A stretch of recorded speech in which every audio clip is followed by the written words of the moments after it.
شیعہ نے امام بھاڑے کیا کھا اور یہ بھی تفسیر کی پہلی صورت وہ کافر جہاں ساری نظر ہے انہیں مسلمان کو کلمہ پڑھاؤ کلمہ پڑھنا تو زندگی کو صحیح کر دیتے ہو نکلو باہر نکلو میں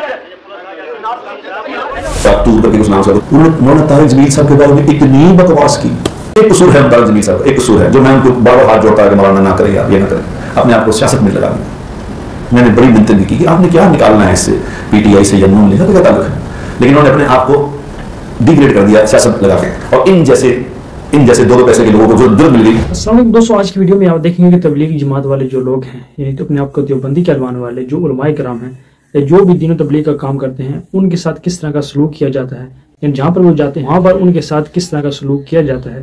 لوگ ان کو نعوذ باللہ گستاخ سمجھتے ہیں اور یہ کہتے ہیں کہ نبی صلی اللہ علیہ وسلم کے گستاخ. یہ دیکھیے اس ویڈیو کے اندر تبلیغی جماعت والے جو ہیں وہ مسجد کے اندر دعوت دینے کے لیے آئے ہیں, نیکی کی دعوت دینے کے لیے. پر جو علماء صاحب ہیں ان کے ساتھ کس طرح کا سلوک کرتے ہیں, ان کو گالیاں نکالتے ہیں اور کیا سے کیا کہتے ہیں کہ آپ شیعوں کی مسجدوں میں جا کر ان کو تبلیغ کریں, نعوذ باللہ کافر ہیں. یہ دیکھ لیں ان کا تعصبانہ ذہن, اپنے علاوہ دوسرے تمام مسالک کے جو لوگ ہوتے ہیں ان کو یہ گستاخ سمجھتے ہیں اگر وہ اچھے کام بھی کر رہے ہیں. اب تبلیغ جو ہے وہ تمام مسلمان جو ہیں ان کے اوپر لازم ہے کہ نبی صلی اللہ علیہ وسلم کا جو دین ہے وہ لوگوں تک پہنچانا.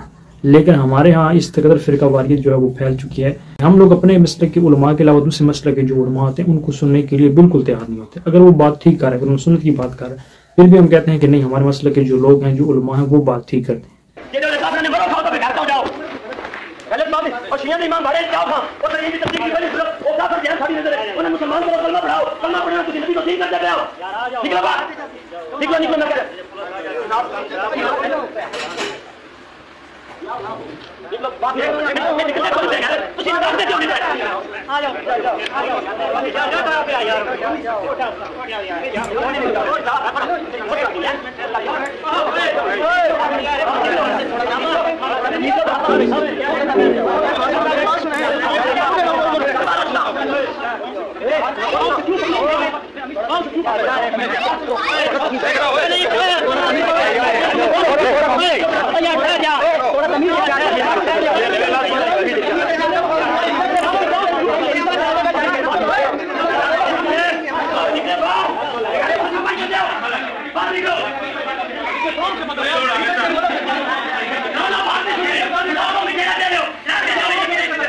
ناظرین, کوئی صحافی ہے کیا آپ ٹور کر کے اس نام سے انہوں نے مولانا طارق جمیل صاحب کے بارے میں اتنی بکواس کی, دو پیسے کا آدمی نہ اس کا پتہ کون ہے کون نہیں. وہ طارق جمیل اس صدی کا ایسا آدمی, صدی میں پورا پیدا نہیں ہوا جس کی اللہ نے ایسی محبوبیت دی جس کو کہ ہر قسم کے لوگ سے محبت کر. ہاں ایک قصور ہے طارق جمیل صاحب, ایک قصور ہے جو میں ان کو بار بار ہاتھ جوڑتا ہے کہ مولانا نہ کرے یار یہ نہ کرے, اپنے آپ کو سیاست میں لگا دیا. میں نے بڑی منتیں بھی کی کہ آپ نے کیا نکالنا ہے اس سے, پی ٹی آئی سے یا نون لیگ کا کیا تعلق ہے, لیکن انہوں نے اپنے آپ کو ڈیگریڈ کر دیا سیاست لگا کے, اور ان جیسے دو پیسے کے لوگوں کو جو دل مل گئی کہ مولانا کے بارے میں بیٹھے. وہ تم کیا جانتے ہو مولانا کے بارے میں؟ میں 30 سال سے ان کے ساتھ ہوں, 30 سال ہو گئے مجھے مولانا کے ساتھ. 30 سال میں ہم نے زندگی میں کتنے سفر اکٹھے کیے, زندگی میں کتنے اکٹھے زندگی گزاری میں اکٹھے.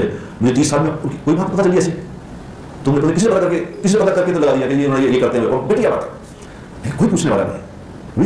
یہ حکومت کو کوئی قانون ہونا چاہیے کہ آپ نے جو یہ بکواس کی ہے کس بنیاد پہ, اس کو ثابت کریں. آپ اتنے بڑے آدمی کے بارے میں آپ یہ بات کر رہے ہیں, وہ لاکھوں لوگ اس نے اللہ کے فضل سے, طارق جمیل صاحب کو اللہ زندگی برکت دے اس کی, اس نے لاکھوں لوگ, ہزاروں نہیں لاکھوں لوگوں کی زندگی بدلنے کا ذریعہ بن گئے. اور تم ایسے فضول سے آدمی, فضول جو میں بکواس کر اور کوئی دوسری آدمی کیا کر کیوں جو مرضی کہو, یہ یوٹیوب نے یہ کر دیا ہے بس. جمیل صاحب, مولانا طارق جمیل صاحب کہتا ہوں مولانا آپ کے پاس اتنے زیادہ آپ نے اعمال ہیں, آپ کے پاس اتنے زیادہ اعمال ہیں کہ اگر آپ کوئی گناہ بھی کر لینا تو انشاءاللہ تعالیٰ آپ بخشے بخشائیں گے. آپ کے پاس اتنا سودا ہے, اتنی دنیا اللہ کے فضل سے آپ کے نام پہ ہدایت کری ہے. لیکن میں کہتا ہوں کہ 2 آدمی ایسے ہیں جو آپ کے ساتھ تھے, وہ شاید آپ کو پکڑوائیں گے, ان کی وجہ سے پکڑ جانا. انہوں نے کہا وہ کیوں گل کرنا, میں بھی دس میں بچ جاؤں کہ تم کڑی گندی گل. میرے 2 ہیں, ایک یہ پیر ابکری اور ایک ہانڈی شاہ, اس کا نام ہی ہانڈی شاہ ہے, احسان ہانڈی شاہ. وہ کیا کرتا ہے, وہ ہانڈیاں جلاتا ہے, جس کو دیکھتا ہے آپ پہ کوئی جادو ہو گیا تو آپ کی ہانڈی جلانی ہے. میں خود جانتا ہوں ان کو, میں خود جانتا ہوں, وہ اتنے فالوور ہو گئے ان کے. اور میں مجھے کہا تو گل نہ کریں, وہ تو بڑے بدماش رکھے ہوئے, ماریں گے. لیکن میں نے یہ کرنی ہے بات اس لیے کہ خدا کے لیے بچ جاؤ, اور بچ جاؤ, نبی کی زندگی میں ہے کامیابی. پیر ہانڈی شاہ کو بچ جاؤ. اور پیر ہانڈی شاہ میں دیکھا فقیر آدمی تھا, یقین کرو, میرے سامنے فقیر تھا. اور پھر اس فقیر کو میں نے دیکھا کہ وہ جنرل فیض صاحب رحمۃ اللہ علیہ جب ریٹائر ہو گئے, ریٹائر ہو گئے, D G I S I کے گھر میں جا کے ہانڈیاں جلائیں اس نے.